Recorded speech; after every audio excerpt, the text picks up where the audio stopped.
जब भरोसा Google map पर हो और कार अपने रफ्तार पर, तो समझ लीजिए कि कार मंजिल के बजाय मौत की चौखट पर पहुंच सकती है। वाकई में ऐसा फिर से हो गया। दरअसल इस बार हुआ यूपी के महाराजगंज में, जहां पर एक निर्माणाधीन फ्लाईओवर पर कार गूगल मैप के चक्कर में हादसे का शिकार हो गई, लेकिन गनीमत रही कि उस पर सवार लोग बच गए हैं। क्योंकि अधूरा पुल, अधूरी प्लानिंग और पूरी लापरवाही ने मिलकर उस मुसीबत को अंजाम दिया, जिसकी तस्वीर आप इस वक्त देख रहे हैं। हैरानी की बात यह है कि जिस फ्लाईओवर का निर्माण अब भी अधूरा है, वहां ना तो कोई चेतावनी बोर्ड, ना कोई बैरिकेडिंग और ना ही कोई रूट डायवर्जन का बोर्ड।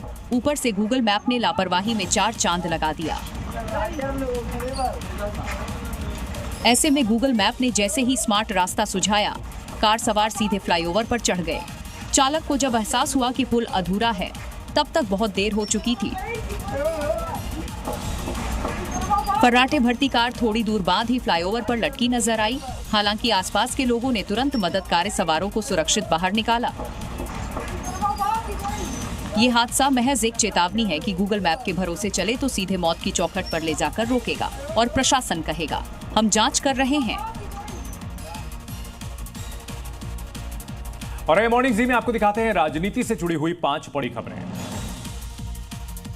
चुनाव आयोग ने हरियाणा और महाराष्ट्र के लिए 2009 से 2024 तक मतदाता सूची का डेटा साझा करने का फैसला किया, जिसका स्वागत करते हुए राहुल गांधी ने फिर एक सवाल उठा दिया। राहुल ने कहा कि मतदाता सूची सौंपने के लिए इलेक्शन कमीशन द्वारा उठाया गया ये पहला अच्छा कदम है, लेकिन क्या चुनाव आयोग सटीक तारीख का ऐलान कर सकती है कि कब तक ये डेटा सौंप दिया जाएगा?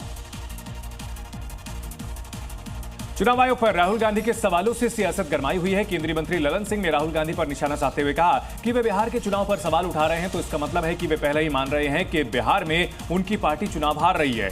ललन सिंह ने राहुल से पूछा कि जब आप कर्नाटक, तेलंगाना में चुनाव जीत गए तो ईवीएम सही है, लेकिन अगर आप हरियाणा और महाराष्ट्र में चुनाव हार जाएं तो ईवीएम गलत क्यों है?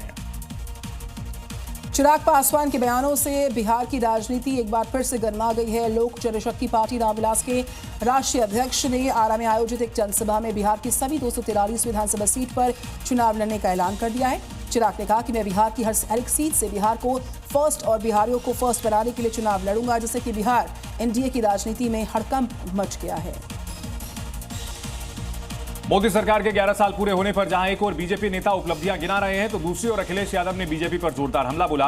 अखिलेश ने केंद्र के 11 और राज्य सरकार के 9 साल यानी दोनों के 20 साल के शासन का हिसाब मांगा। उन्होंने कहा दिल्ली और लखनऊ सरकार की नीतियों पर सवाल उठाए और शिक्षा, रोजगार, निवेश, किसानों की समस्याओं और प्रशासनिक खामियों को भी गिनाया। बेंगलुरु भगदड़ को लेकर बीजेपी ने एक बार फिर से कर्नाटक सरकार पर निशाना साधा। केंद्रीय मंत्री प्रहलाद जोशी ने कहा कि पुलिस अधिकारियों ने पत्र लिखकर गृह मंत्री से आरसीबी की विक्ट्री परेड को स्थगित करने का अनुरोध किया था, लेकिन सरकार ने उसे नजरअंदाज कर दिया है और व्यक्तिगत रूप से जश्न में हिस्सा लेने चले गए। इसी के साथ प्रहलाद जोशी ने कर्नाटक के सीएम और उप मुख्यमंत्री के इस्तीफे की मांग उठाई। जी न्यूज़।